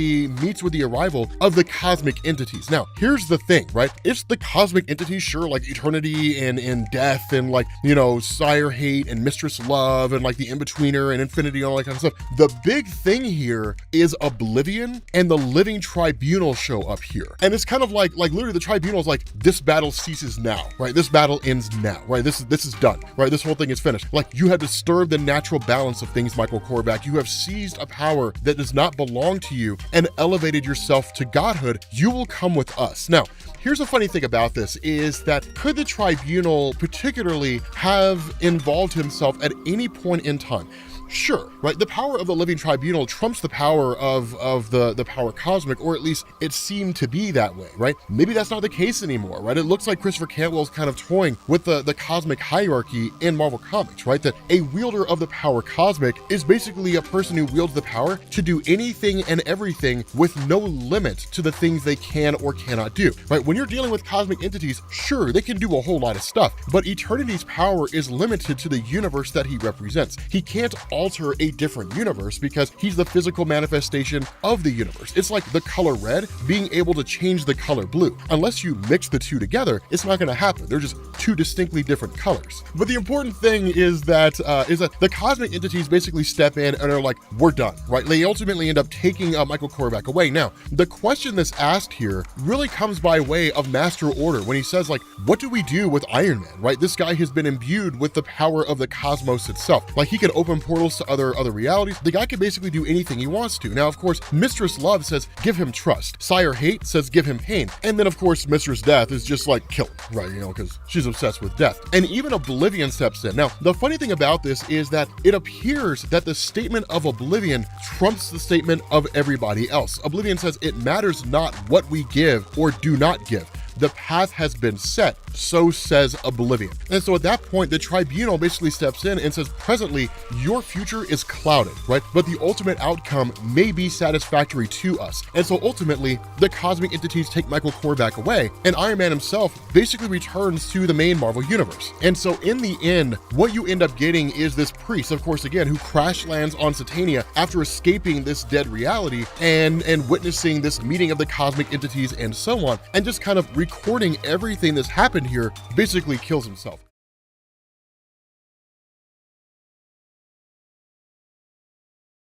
What's going on, guys? This is Rob, and we are back with Iron Man from Christopher Cantwell, and we are covering this point where basically Iron Man has essentially become God, right? Where he's basically got the powers of Galactus and seemingly the power cosmic in its totality. And the result of this is, of course, a little bit of time has passed in the sense that you have like War Machine, right? You got James Rhodes, you got the original Human Torch, Patsy Walker, and all those folks back on Earth, and they're kind of having a conversation. So one of the things that is easy to, I wouldn't say misinterpret, but easy to forget when it comes to the various cosmic beings that exist out there in Marvel Comics is the nature of time. That time is relative to cosmic abstracts. And in fact, with the exception of people like Galactus and Infinity, because she represents the nature of it, time doesn't really matter to the cosmic entities. The cosmic entities appearing in the year 1900 is really no different than them appearing in the year 2000, right? Because for them, things just simply exist, right? I mean, there is a point whereby the universe will begin and the universe will end, but Marvel never really gives us this idea that cosmic entities really care about the concept of time. And for someone like Tony Stark, right, when he had undergone the process of experiencing what it meant to undertake the power cosmic, to have that power given to him, and then go through the whole process of being imbued with it, that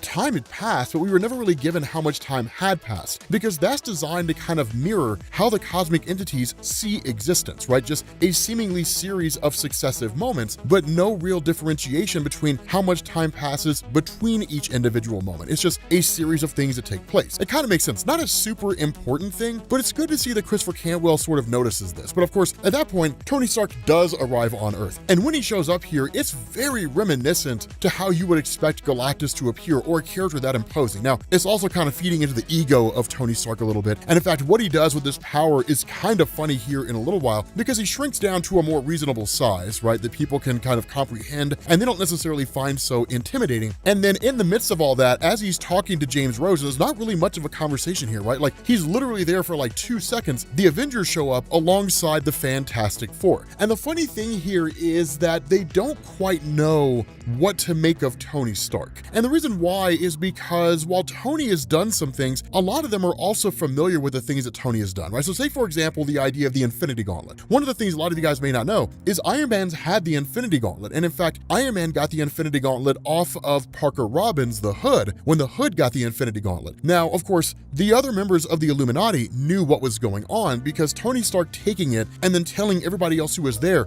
these gems need to be taken care of, it's too dangerous, all that kind of stuff, was really him taking it and then the Illuminati splitting the gems among themselves. But the important thing is they know how shady Tony Stark can be. And when you take like the shadiness of Tony Stark and then you combine it with basically godly power, who knows what he's going to do? And that's one of those things where like they start to question, like, what are your motivations here, right? Is Michael Korvac still a threat? Of course, at the end of the day, he's like, Michael Korvac is basically defeated. But when Captain America asked the question, well, what about you? Are you a threat? His response is, well, that sounds awfully loaded. And Steve's like, I'm very concerned. And so in the end, his response is, well, I mean, can you relax, right? We've all dealt with gods before. Look at Thor, right? It's the exact same vibe. And Thor's like, no, we're not, I'm totally different here.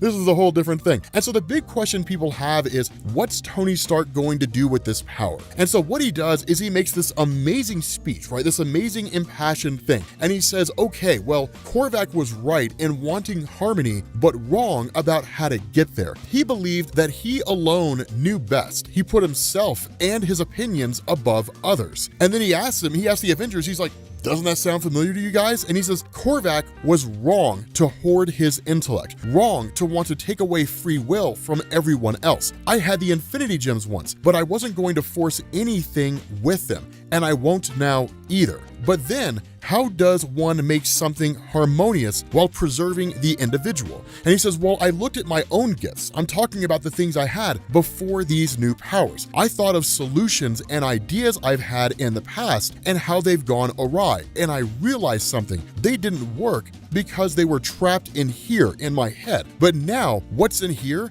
doesn't have to be trapped inside anymore. It can be shared as a gift. Now, the funny thing about this is that there's a kind of irritable moment that takes place, right? And this is the thing that kind of gives people pause for concern, is that Captain America keeps interrupting Iron Man and saying, wait, like, hold on, man, like, here's the thing. And as Iron Man's trying to make his point, Captain America keeps interrupting him, trying to literally make his case. And the response of Iron Man is, let me finish, right? And just kind of like grows to this huge size. Now, understand, this is not Iron Man getting carried away with his power. power. This is Iron Man being pissed with Captain America, because the point that Iron Man was making up until this moment is that there's a kind of hubris that comes with the Avengers. Yes, they're as much street-level heroes as they are the Earth's mightiest heroes, saving Earth from various threats and saving some random guy on the street who's being mugged by somebody else. But there's a hubris in the Avengers in the sense that because they're superheroes and because they've saved the Earth from so many threats and they do good things, they know what's best. And so Captain America, in the eyes of Iron Man, embodies that hubris more than anything else. I'm Captain America.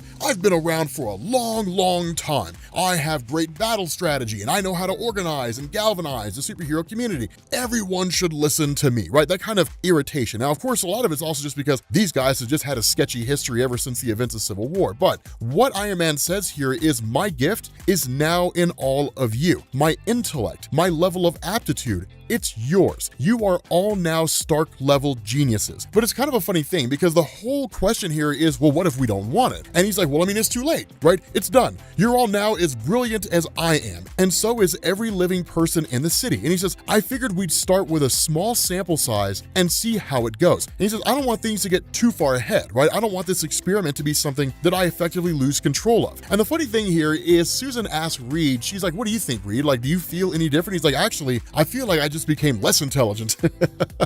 But all across the city of New York, right? Queens, these different places, that you have these arguments that are going on between couples, right? Between people. And as they engage in these arguments, as soon as this power is given, suddenly it's a series of like introspection. Well, I'm saying this to you because I am actually feeling this way, but I'm not telling you I'm feeling this way because, and so on and so forth. It's people kind of coming to terms with what they're really thinking and then voicing what it is they're really thinking. Not only that, it's people becoming geniuses like in the boardroom, offering solutions that hadn't really been given before, right? Throwing out these things like carbon-based nano quadrator that atomizes the hydrogen into particles of energy. And I don't even know what that means. But the thing about this is that people are basically just incredibly intelligent. And this is a really interesting concept because what this does here is it's Tony Stark showing up to the world and saying, I am not going to make the world better. I'm going to give the world the opportunity to make itself better. I'm going to give people the opportunity, the means, the intelligence to improve the world and to make it a better place. And so it's a genius idea because what you do is you effectively box people in, right? You box humanity in. You take this section of New York and you say, okay, with everybody becoming more intelligent now, if this place doesn't get better, it's because people don't want it to get better. Because with this level of intelligence, this is going to have to lead to compromise because people will realize, okay, my particular solution won't work perfectly, but maybe a blending of 5 solutions will, right? Just things along those lines. Now, of course, the funny thing about this is that at that moment, you basically have Big Wheel who just wakes up out of a coma, right? Now, as far as I'm aware, Big Wheel ended up in a coma because, the events of Deadpool and the Mercs for Money #4. I don't really know a whole lot about this guy. I mean, the guy's literally driving like a giant big wheel through the city of New York, right? Just seemingly causing all kinds of crazy commotion and pandemonium. And it looks like he's just using his intelligence to engage in like some villainous schemes. Of course, the entire time this is going on, Iron Man is effectively being yelled at by Patsy Walker, like, are you really sure that this is a good thing to do, right? I mean, you're basically taking what you deem to be the right thing to do and then imposing it across the world and so on and so forth. But then like Big Wheel basically gets their attention. And this guy's just like running through and causing all kinds of crazy things. And the funny thing about that is like Patsy Walker's like, is Big Wheel typically a technologically organized maniac wielding selenium encoded infrared signal beams? And I understood some of those words. And like the response of Iron Man is like, no, he's usually just a guy in a big wheel. And here's the funny thing about this is that once they finally catch up to him and once they finally stop him, they realize that while he does shoot Patsy Walker in order to make her get out of the way, which is a kind of a dick thing to do, it's a villainous thing to do, Iron Man, of course, brings the whole thing to a halt and then realizes that what Big Wheel was doing was solving the problem of traffic issues in New York. He was solving the problem of gridlock, right? Like he literally fixed all the traffic problems in New York City, that people can basically travel throughout the entirety of the city as you would in a normal place, right? In a normal location. He says, hey, this guy just solved traffic congestion. That's truly groundbreaking, man.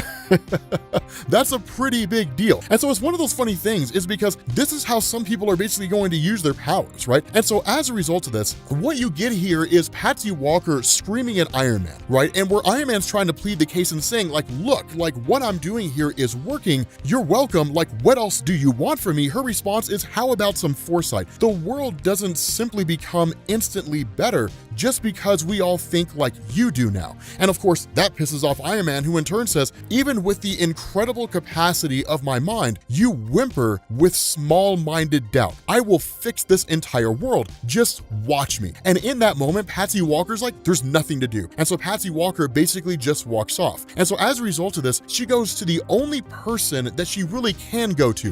When you're dealing with someone with just incredible levels of intelligence and power, only one man is capable of bringing that person down. Someone of equal intelligence and equal aspirations for high levels of power. She goes to Victor Von Doom and says, you need to be the one to bring Iron Man back down to our level. Well, in all honesty, you need to be the one to stop Iron Man from trying to fix the world. But with that being said, guys, we're going to bring this video to an end. Thank you all for watching, and I will catch you all later. Peace.